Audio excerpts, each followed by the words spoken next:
Joining me now to discuss more of the efforts by the rescue teams in the Surfside building collapse is Certified Emergency Manager Dr. Michael Fagel. Michael, thank you so much for joining us here on ABC News Live again. You're welcome. Well, it's been nearly 5 days since that collapse now. Just give us a reality check. What are the chances of finding survivors under that rubble right now? They're still good.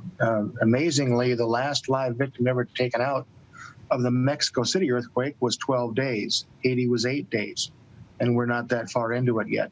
The benefit that these folks have, these people have, there are many, many void spaces. The void spaces from the appliances, from the structure itself, bringing it down, gives us a place for hope. And I really want people to understand that it's not hopeless at this moment. And that's such good news to hear, whether it's Mexico City or Haiti or Syria. I remember seeing people of all ages being pulled out from beneath that rubble. And what is it? You say that space is created. It's just really an airway that they need, right? And hopefully they won't get dehydrated as the days go on. Right, you know, there's water from the fire hoses, there's water from their kitchens, there's melting ice, and you know all those things are miraculous. But the major thing is the voids themselves that the people are protecting themselves with. You know, there's void areas that give them some level of strength because appliances, tables, chairs, doorways, all those elements, construction materials, all those elements there are giving them some benefit, some structure that they didn't have in Haiti. They didn't have it at the Oklahoma City bombing in 1995. So all those appliances, all those structural things, give them pieces of elements that certainly may give us hope. We're all holding on to that for sure. And it's so empowering and inspiring to hear those words coming from you, considering your background and your experience. And speaking of that, if you were overseeing this search and rescue effort at this moment, what guidance would you be giving your team right now? My role when I did these operations was safety.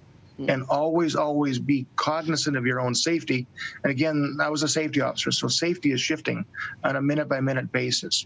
The crews are well trained. These are very well executed operations. Their command staffs, all these people spend hours upon hours training.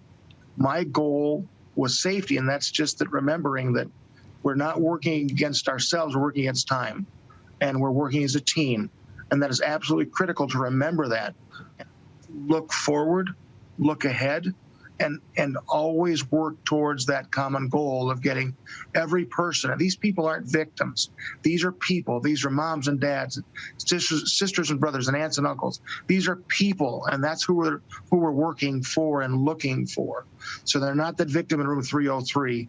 They are people. They're family members, and every rescue crewman, every rescue person there is working towards that goal.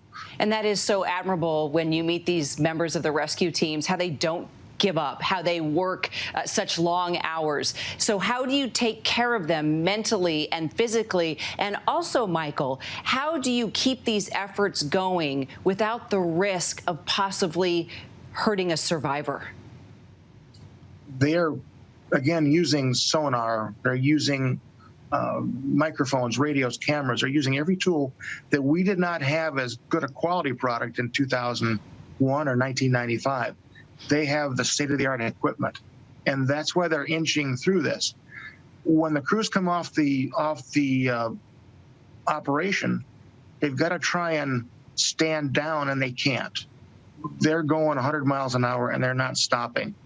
And we'll tell people, you've got to relax a bit, you've got to take a breather, you've got to get some food in you, you've got to relax. They're not going to do that. These people are going 120 miles an hour, and they are not stopping. And yeah. They want to save lives. They won't. They won't stop. You know, you talk about all the elements that they are up against. You know, it's hurricane season as well, which means a lot of rain in South Florida. You know, just today there was heavy rain in Surfside. So how much does this kind of weather hinder that rescue process as well?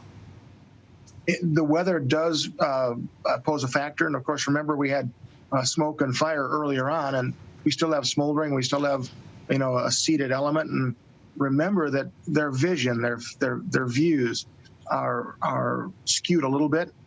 They've got cameras, but they're wearing personal protective equipment. They're wearing gear that they're using to help them as they push through it, and that's key. But the issue is that it's slippery, it's slick, and if you take one piece of structure away, if you move this one beam, that one movement could pull something away 5 feet away, 5 inches away, could cause something to collapse. So that's why every movement they're doing is measured. And when I say measured, it is orchestrated very carefully.